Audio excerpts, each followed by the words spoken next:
boa noite, boa tarde ou bom dia. Eu não sei que horas você vai assistir a esta devocional. Então já estou cumprimentando aí de todas as formas. Querido, querida, que a graça de Deus, que o amor de Deus, que o cuidado de Deus esteja sobre a tua vida, sobre a vida da tua família, dos teus queridos, das pessoas que estão aí ao seu redor, que estão sob a sua responsabilidade, se você é um líder, um chefe, enfim, tá bom?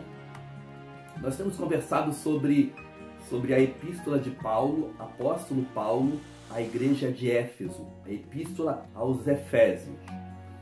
Já falamos e temos repetido numerosas vezes para que você compreenda, né? Entendemos que só podemos compreender um texto bíblico se conhecermos um pouquinho da história e do contexto e do que está acontecendo, para que façamos a leitura daquela realidade de uma forma mais correta. Essa é a nossa abordagem bíblica. Como disse, é uma carta em que Paulo estava preso, provavelmente em Roma, na cidade de Roma, na Itália, exatamente esta Roma, era a mesma Roma. Paulo escreve para esta igreja encorajando-a a viver o evangelho, a testemunhar, a pregar. Parece ser a temática, o objetivo desta epístola.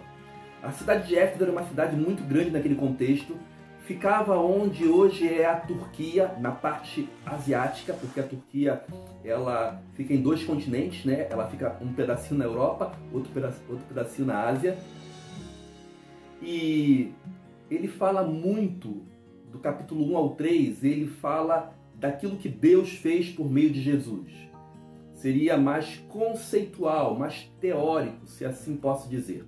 E do 4 até o 6 ele começa a dar orientações práticas para aquela igreja. A partir da ação de Deus sobre a vida daquelas pessoas, aquelas pessoas deveriam agora, de forma objetiva, de forma concreta, testemunhar, viverem de acordo com aquilo que o Senhor havia chamado elas, havia feito na vida delas. Basicamente essa a ideia desta carta. Tudo gira em torno dessa questão de viver dignamente. É o que ele vai dizer no 4:1, nós falamos sobre isso já. Ele diz assim: rogo-vos, pois eu, prisioneiro do Senhor, que andeis de modo digno. É isso que ele quer que nós façamos. Do 7 até o versículo 15, capítulo 4, do 7 até o 15, ele vai falar, de certa forma, da importância da igreja. Alguns anos atrás eu li um livro que ele tinha o título Por que não quero ir à igreja? Muitas pessoas imaginam e pensam e vivem dessa forma, e mais uma vez eu quero dizer que eu respeito, evidentemente, cada visão, cada forma de pensar, mas quando eu vou para a Bíblia, nós temos algumas percepções diferentes e eu preciso compartilhá-las, tá bom? Dizem que não precisam de igreja, não precisam de um contexto comunitário, de estarem juntos com outras pessoas, exercitam e vivem a sua fé individualmente nas suas casas, fazendo as suas orações, as suas preces. Isso é muito bom, mas a Bíblia nos orienta sobre a importância da comunidade. Eu quero falar um pouquinho de forma muito objetiva sobre estes versículos. Do 7 até o versículo 10, o texto vai falar que foi o Senhor Jesus que deu capacitações, que formou, que deu dons, que deu habilidades. O 11 ele vai citar algumas habilidades que Deus concedeu para cada pessoa. Apóstolo, profeta. Apóstolo é aquele que foi testemunho ocular. Profeta é aquele que exorta, que encoraja, que traz uma palavra. Evangelista é aquele que compartilha a palavra.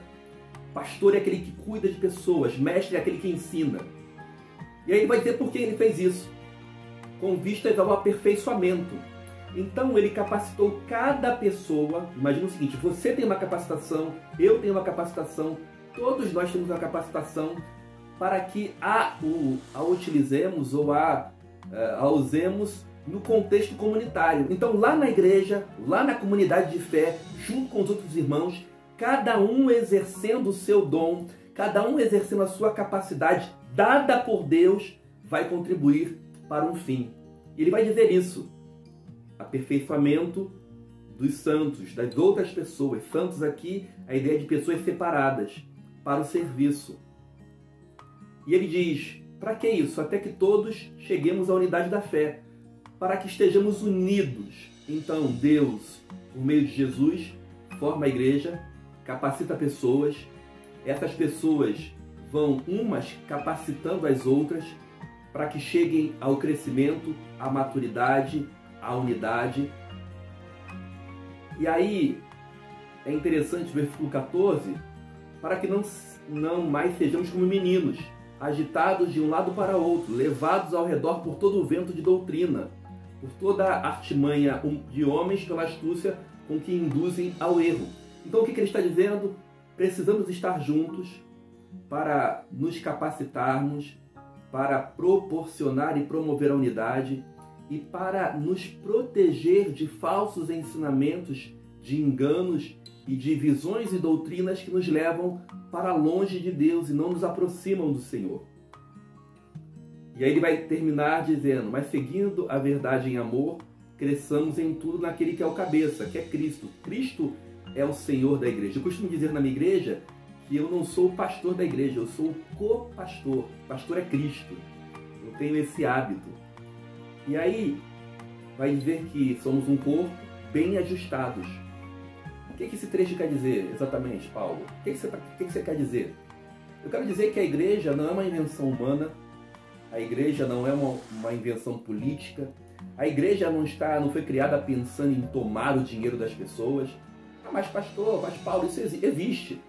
Onde existem pessoas, existem mau caráter, existem pessoas que querem enganar, que querem lesar, mas o ideal de Deus para a igreja, quando Ele forma a igreja, e Cristo é o cabeça da igreja, Ele forma a igreja para que nós nos ajudemos mutuamente, para que cuidemos uns dos outros, para que amadureçamos na palavra de Deus e no conhecimento de Deus. Sendo assim, não seremos enganados por falsos profetas, falsos líderes, pessoas que querem lesar. Então, quando você pensar aí, eu posso desenvolver a minha fé sozinho, aqui no meu contexto, lembre-se dessa palavra. Precisamos uns dos outros. Precisamos ajudar uns aos outros.